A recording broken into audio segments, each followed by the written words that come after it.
السلام علیکم ناظرین، آپ دیکھ رہے ہیں سلاطین محمدیہ اور میں آپ کا ہوسٹ شعیب سیفی۔ آج کا موضوع حضرت ابو یزید طیفور بن عیسیٰ المعروف بایزید بسطامی رحمۃ اللہ تعالی علیہ ہے۔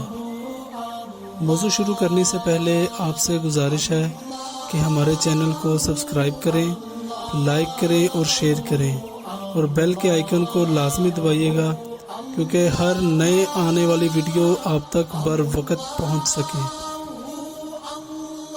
حضرت بایزید بسطامی، آپ کا نام طیفور بن عیسیٰ بن آدم بن سروشان ہے۔ آپ نے 160 ہجری میں اس دنیا کو رونق بخشی۔ آپ کے دادا آتش پرست تھے اور آخر عمر میں مسلمان ہو گئے تھے۔ آپ احمد حدوریہ، ابو حصف حداد اور یحییٰ بن معاذ رازی کے ہم عصر تھے۔ حضرت شقیق بلخی کو بھی آپ نے دیکھا ہے۔ آپ مادرزاد ولی تھے اور آپ کی کرامات کا ظہور بطن مادر سے ہی شروع ہو گیا تھا۔ آپ کی والدہ محترمہ فرماتی ہیں، جب بھی میں کوئی ایسا لقمہ کھاتی جس کا حلال و حرام ہونا یقینی نہ ہوتا تو آپ میرے پیٹ میں تڑپنا شروع کر دیتے، اور جب تک میں اس لقمے کو باہر نکال نہ دیتی آپ کو چین نہ آتا۔ حضرت بایزید بسطامی رحمۃ اللہ علیہ کا علم باطن میں انتساب حضرت امام جعفر صادق رضی اللہ تعالی عنہ سے ہے۔ آپ کی تربیت انہی کے فیض باطن سے مکمل ہوئی، کیونکہ آپ امام صاحب کی وفات کے بعد پیدا ہوئے تھے۔ تذکرۃ الاولیاء میں کچھ واقعات ہیں جن سے اشارہ ملتا ہے کہ آپ نے حضرت امام صادق رضی اللہ تعالی عنہ کی صحبت اختیار کی ہے، مگر وہ درست نہیں۔ تحقیق یہی ہے کہ آپ کو ان کی زیارت نصیب نہیں ہوئی۔ تذکرۃ الاولیاء میں لکھا ہے کہ آپ نے 113 اولیاء کی خدمت کی ہے۔ مختلف کتب میں آپ کے اکتساب فیض کا ایک واقعہ مذکور ہے کہ آپ امام جعفر رضی اللہ تعالیٰ عنہ کے ہاں حاضر تھے۔ حضرت امام نے فرمایا، اے بایزید، طاق سے کتاب پکڑاؤ۔ عرض کیا، حضور کون سے طاق سے؟ فرمایا، اتنی مدت ہو گئی تجھے یہاں آتے ہوئے اور ابھی تک تجھے طاق کا پتہ نہیں چلا۔ عرض کیا کہ مجھے اس سے کیا کام، میری مجال کہ آپ کے ہوتے ہوئے سر اٹھاؤں، میں یہاں طاق دیکھنے نہیں آتا۔ فرمایا، ایسا ہے تو تم بستان چلے جاؤ، تمہارا کام تو پورا ہو چکا۔ ممکن ہے کہ یہ واقعہ حضرت امام کے دربار پر حاضری کے موقع پر بطور کشف پیش آیا ہو،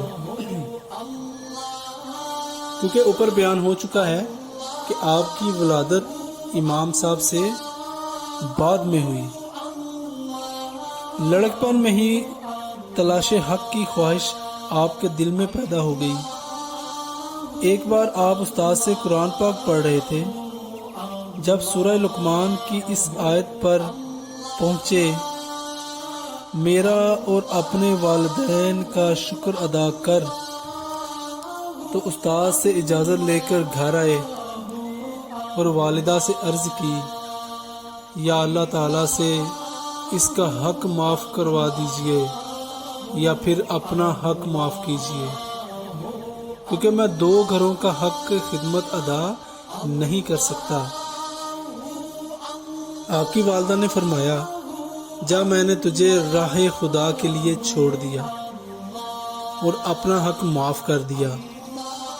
اس کے بعد بستان سے نکلے اور 30 سال تک شام کے جنگلوں میں پھرتے رہے، ریاضات اور مجاہدات کرتے رہے اور خود کو بھوکا رکھتے۔ سلطان العارفین حضرت خواجہ بایزید بسطامی کا شمار اکابر مشائخ میں ہوتا ہے۔ اپنے وقت کے سب سے بڑے ولی تھے۔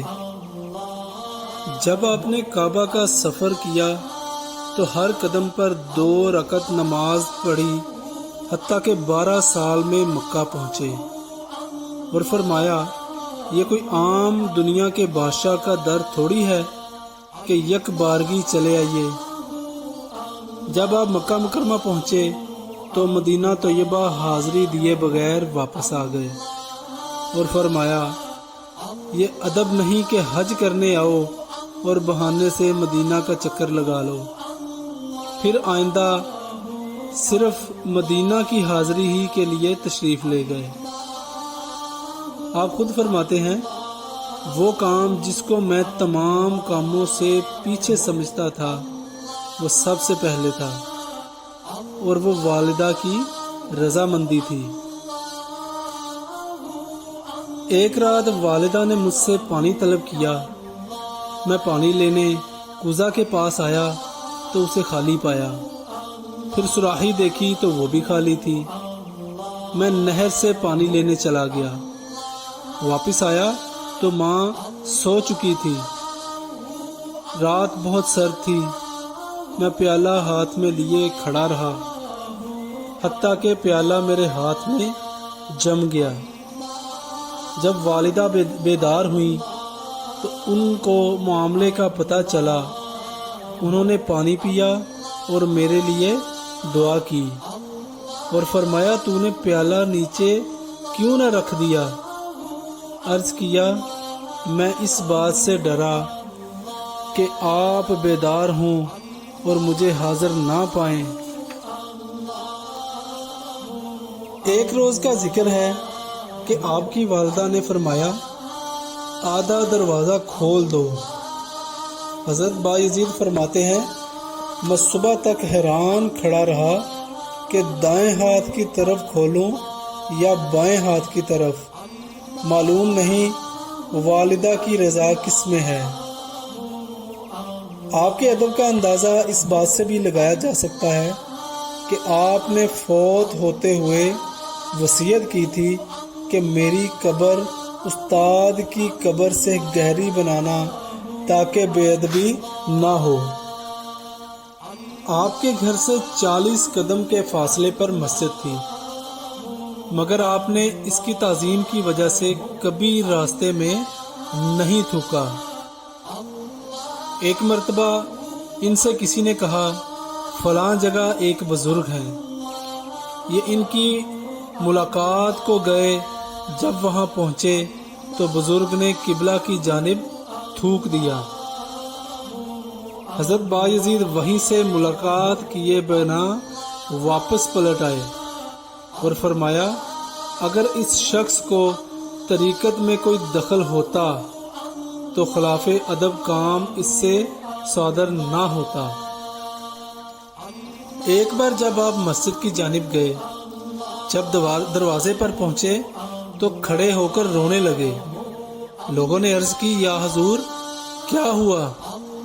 فرمایا میں اپنے آپ کو حائضہ عورت کی طرح پاتا ہوں کہ وہ ڈرا کرتی ہے کہ اگر میں مسجد میں چلی گئی تو اس کو آلودہ نہ کر دوں۔ حضرت بایزید بسطامی رحمۃ اللہ تعالی علیہ کو اللہ تعالیٰ نے درجات عالیہ سے نوازا تھا، اور آپ کے ہم عصر اولیاء بھی آپ کے شان و مرتبہ کے معترف تھے۔ حضرت جنید بغدادی رحمۃ اللہ تعالی علیہ فرماتے ہیں حضرت بایزید ہمارے درمیان یوں ہیں جیسے فرشتوں میں جبرائیل امین علیہ الصلاۃ والسلام ہیں۔ حضرت ابو سعید ابو الخیر رحمۃ اللہ تعالی علیہ فرماتے ہیں میں 18,000 عالم بایزید سے دیکھتا ہوں اور بایزید درمیان میں نہیں ہے، یعنی جو بایزید ہے وہ حق میں گم ہے۔ حضرت خواجہ بسطامی سے کسی نے پوچھا کہ سنت کیا ہے اور فرض کس کو کہتے ہیں؟ آپ نے فرمایا سنت دنیا کو ترک کر دینا اور فرض اللہ تعالیٰ کی محبت ہے۔ حضرت بایزید بستامی رحمۃ اللہ تعالی علیہ نے ساری عمر کرامت کی بجائے کریم کو حاصل کرنے میں صرف کی۔ منقول ہے کہ ایک دن آپ دریائے دجلہ پر گئے تو وہ دونوں کناروں تک بھر آیا۔ آپ نے فرمایا مجھے اس امر کو ظاہر کرنے میں ذرا بھی غرور اور فخر محسوس نہیں ہوتا کہ میں گو کتنا ہی بے حیثیت ہوں، لیکن اپنی عمر کے 30 سال کسی قیمت پر بھی ضائع نہیں کر سکتا۔ مجھے کرامت نہیں، کریم چاہیے۔ یہ واقعہ جہاں خواجہ بستامی رحمۃ اللہ تعالی علیہ کی کرامت کی بجائے کریم کی محبت کو واضح کرتا ہے، وہاں آپ کی عاجزی انکساری کی بھی روشن دلیل ہے۔ آپ نے ایک بار کسی امام کے پیچھے نماز پڑھی۔ نماز کے بعد امام نے پوچھا، شیخ آپ کوئی کام کاج تو کرتے نہیں، آپ کھانا پینا کہاں سے چلاتے ہیں؟ آپ نے فرمایا، ٹھہرو میں پہلے نماز کا اعادہ کر لوں پھر تمہاری بات کا جواب دوں گا، کیونکہ جس کو روزی دینے والے کا پتہ نہ ہو اس کے پیچھے نماز نہیں ہوتی۔ حضرت بایزید بستامی رحمۃ اللہ تعالی علیہ نے ایک روایت کے مطابق 15 شعبان 261 ہجری میں وفات پائی اور دوسری روایت کے مطابق 234 ہجری میں وفات پائی اور دنیا اللہ کے ایک محبوب سے محروم ہو گئی۔ آپ کا مزار بستام میں ہے۔ روایت ہے کہ آپ کی وفات کے بعد کسی نے آپ کو خواب میں دیکھا اور عرض کیا، کیا معاملہ ہوا حضرت؟ تو آپ نے فرمایا، مجھے اللہ کے ہاں پیش کیا گیا تو اللہ نے پوچھا، بوڑھے کیا لائے ہو؟ میں نے عرض کیا، جب درویش بادشاہ کے حضور حاضر ہو تو اسے یہ نہیں کہتے کہ کیا لائے ہو، بلکہ پوچھتے ہیں کیا چاہتے ہو۔ تو امید کرتا ہوں ناظرین آج کا موضوع آپ سب کو بہت پسند آیا ہوگا، تو آپ سے دوبارہ ریکویسٹ کی جاتی ہے کہ ہمارے چینل کو سبسکرائب کریں، لائک کریں اور شیئر کریں اور بیل کے آئیکن کو لازمی دبائیں تاکہ نئی آنے والی ویڈیو آپ تک بر وقت پہنچ سکے۔ اپنے ہوسٹ شعیب سیفی کو اجازت دیجیے۔ السلام علیکم ورحمۃ اللہ وبرکاتہ۔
اللہ